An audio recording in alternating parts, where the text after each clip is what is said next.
한미 해군과 일본 해상자위대가 제주 남쪽 공해상에서 연합 해상훈련을 진행했습니다. 오늘은 북한의 수중 위협에 대한 대응 능력 향상을 위해 대잠수함전 훈련을 실시했는데요. 내일은 7년 만에 한미일 수색 구조 훈련을 진행합니다. 자세한 소식 지성님 기자입니다. 한미일 3국은 제주 남방 공해상에서 이틀간 일정으로 해상훈련에 나섰습니다.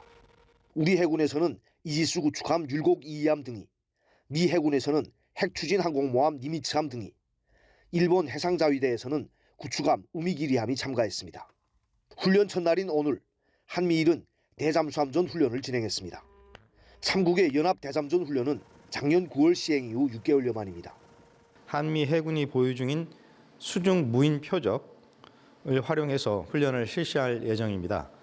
이를 통해서 북한 수중 위협에 대한 3자의 한미일의 탐지, 추적, 정보 공유, 경멸 능력을 향상시킬 수 있을 것으로 기대합니다. 국방부는 이번 대잠전 훈련이 북한의 고도화한 수중 위협에 대응한 것임을 강조했습니다. 북한은 기존에 추진해온 잠수함 발사 탄도미사일 개발에 더해 최근에는 핵무인 수중 공격정이라는 핵어뢰 형식의 새 무기 체계까지 공개했습니다. 국방과학원은 지난 3월 25일부터 27일까지 수중 전략무기 체계에 대한 시험을 또다시 진행했습니다. 한미일은 내일에는 재해재난 대응과 인도적 지원 절차에 숙달하는 수색 구조 훈련을 실시합니다. 2008년부터 2016년까지 시행되다 중단된 한미일 수색 구조 훈련은 3국 간 안보 협력 정상화 차원에서 7년 만에 재개됐습니다. 북한은 한미일 연합 해상훈련에 반발해 탄도미사일 발사와 같은 추가 도발에 나설 가능성이 있습니다. 연합뉴스TV 지성림입니다. 러시아 제2의 도시 상트페테르부르크의 카페에서 발생한 폭발로 유명 군사 블로거가 숨졌습니다. 평소 러시아의 우크라이나 침공을 적극 옹호해왔던 인물인데요. 이 사건의 용의자로 20대 여성이 붙잡혔습니다. 반전 시위 경력이 있는 것으로 알려졌는데 자세한 소식 김지선 기자의 보도입니다. 산산이 조각난 유리창, 탁자와 의자도 부서져 그야말로 아수라장이 됐습니다. 러시아 상트페테르부르크 한 카페에서 폭발이 발생한 것은 현지 시간 2일 오후. 현재까지 1명이 사망하고 수십 명이 다친 것으로 파악됐습니다. 수사당국은 200g 이상의 강력 폭약, TNT가 터졌다고 밝혔습니다. 폭발로 인한 유일한 사망자는 러시아 블로거인 블라드렌 타타르스키라고 당국은 확인했습니다. 2 апреля 2023 года в 18:13 в полицию Василеостровского района Санкт-Петербурга поступила информация о том, что в кафе на Университетской набережной, дом 25, произошел взрыв. В результате инцидента 1 человек погиб. Им оказался военный корреспондент Владлен Татарский. 우크라이나 도네츠크 출신으로 50만 명 이상의 팔로워를 거느린 그는 러시아의 우크라이나 침공을 지지하며 최근까지 러시아군의 인사와 작전에 대한 글을 써왔습니다. 지난 1월 우크라이나 점령지를 잃은 뒤 경질됐던 알렉산드르 라핀 중장을 러시아 국방부가 다시 육군 참모총장으로 지명하자 이를 비판하기도 했습니다. Всех победим, всех убьем, всех кого надо ограбим. Все будет как мы любим. Давайте с Богом.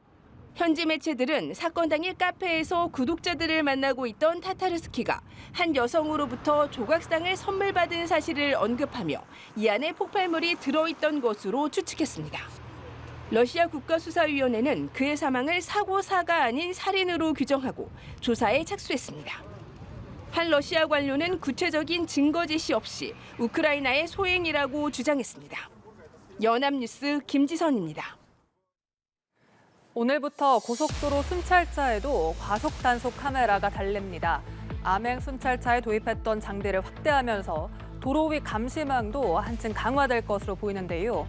단속 카메라 앞에서만 속도를 줄이는 운전자들의 꼼수, 이제 통하지 않을 것 같습니다. 한용희 기자가 그 단속 현장에 다녀왔습니다.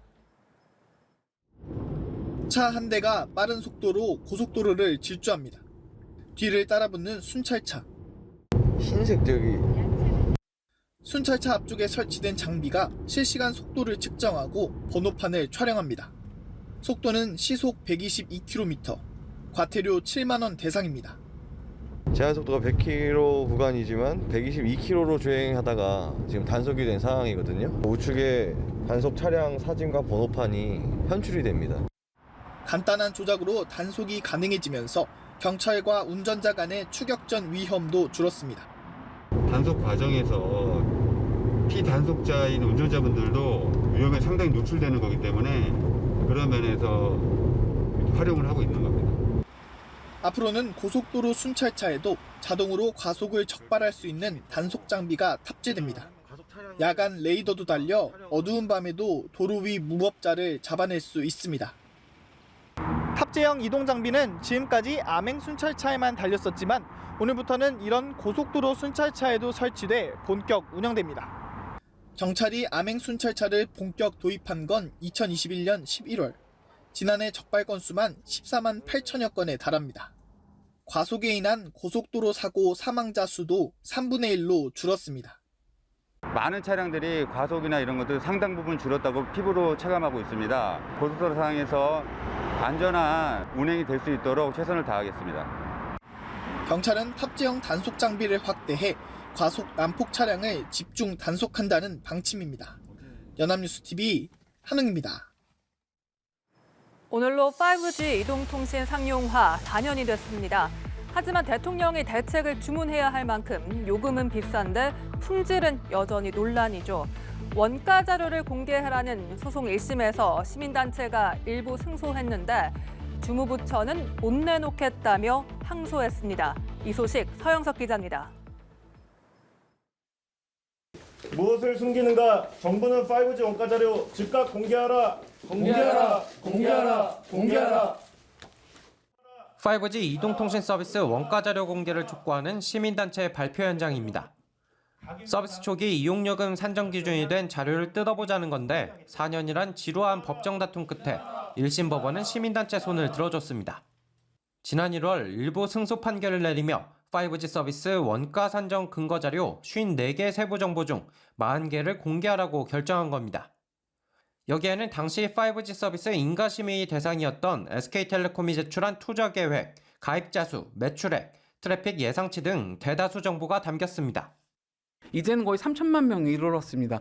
당시에 고가요금제를 출시를 할 필요가 있었는지에 대해서 이번 공개되는 자료를 통해서 확인할 수 있기 때문에 앞서 2018년 대법원은 4세대 이동통신 LTE 원가 자료 공개 판결을 내리며 전파와 주파수라는 공적 자원을 이용하는 서비스를 국가가 적절하게 감독, 규제하는지 공개할 필요가 있다고 설명했습니다.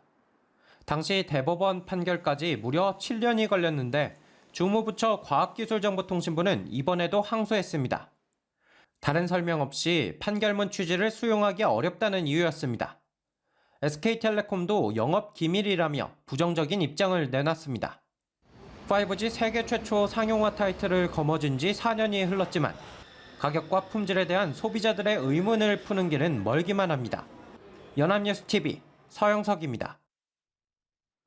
해마다 고교야구 대회가 열리면 끊이지 않던 논란이 바로 판정십입니다.